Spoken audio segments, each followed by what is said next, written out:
ఆచి చికెన్ మసాలా. ఈరోజు health city చూడ్డానికి వచ్చాం. గతంలో కూడా ఏడాది కింద వచ్చాం ఇక్కడికి. అప్పటికి ఇప్పటికి పెద్ద తేడా లేదు.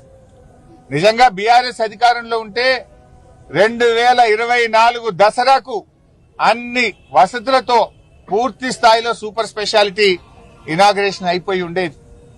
కానీ కాంగ్రెస్ వచ్చిన పుణ్యమాని హెల్త్ సిటీ పనులు అటకెక్కినాయి. రేవంత్ రెడ్డి గారి ధ్యాసంతా ఫ్యూచర్ సిటీ, కేసీఆర్ గారు ధ్యాసనేమో హెల్త్ సిటీ అయితే రేవంత్ రెడ్డిని ఫ్యూచర్ సిటీ.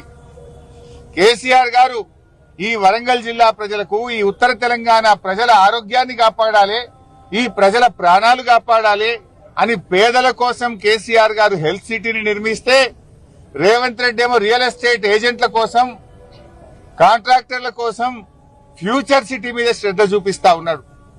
కేసీఆర్ గారి శ్రద్ధ హెల్త్ సిటీ అయితే రేవంత్ రెడ్డి శ్రద్ధ ఫ్యూచర్ సిటీ. కేసీఆర్ గారి ఆలోచన పేదల ప్రాణాలు కాపాడడం, పేదలకు వైద్యాన్ని అందుబాటులోకి తేవడం. రేవంత్ రెడ్డి ఆలోచన రియల్ ఎస్టేట్ వ్యాపారము, కాంట్రాక్టర్లకు పనులు అప్పచెప్పడం.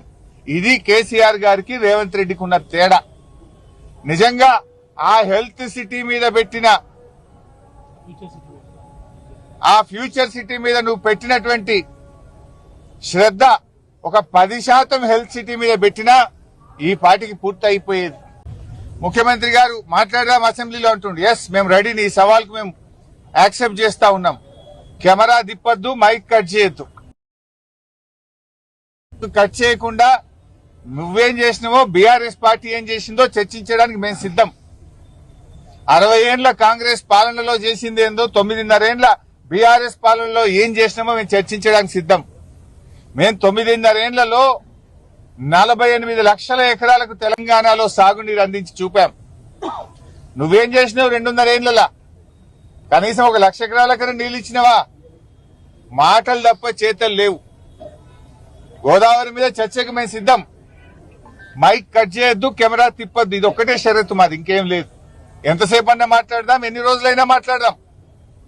నీ సంగతి మొన్ననే బయటపడ్డది. ఉత్తమ్ కుమార్ రెడ్డి గారు, మీ జర్నలిస్టే సాక్ష్యం. ఆయన గారు దేవాదుల ప్రాజెక్టు మీద ఉత్తమ్ కుమార్ రెడ్డి గారు ఎక్స్ప్లెయిన్ చేస్తుంటే రేవంత్ రెడ్డి గారు ఆయన ఆపేసిండు. పాపం ఆయన పరిస్థితి దయనీయంగా అయిపోయింది ఉత్తమ్ కుమార్ రెడ్డిది. ఉత్తమ్ అన్న, నువ్వు జరాగు, ఈ ప్రాజెక్టు మీద కడియం శ్రీహరి గారికి బాగా తెలుసు, ఈసారి రివ్యూ చేస్తే కడియం శ్రీహరిని పిలుచుకో అంటుండు. అంటే నీళ్ల మంత్రికి ఏం తెలియదని చెప్పకనే చెప్తున్నాడు. ఉత్తమ్ కుమార్ రెడ్డికి ఏమీ తెలియదని రేవంత్ రెడ్డి గారు మీడియా సాక్షిగా వరంగల్లోనే చెప్పిండు. ఉత్తమ్ కుమార్ రెడ్డిని ఇజ్జత్ తీసేసిండు. నీకేం తెలియదు, ఈ ప్రాజెక్ట్ గురించి కడియం శ్రీహరి గారికి తెలుసు, ఆయన్నే పిలుచుకో అంటాడు. ప్రాజెక్టు గురించి నీ మంత్రినే నువ్వు మాట్లాడనీయలేదు. రేపు అసెంబ్లీలో మాకు మైక్ ఇస్తావా? నువ్వు మమ్మల్ని మాట్లాడనిస్తావా? అందుకే నేను ఒకటే షరతు పెట్టినా, కెమెరా తిప్పొద్దు, మైక్ కట్ చేయొద్దు. మాట్లాడదాం, పట్టు.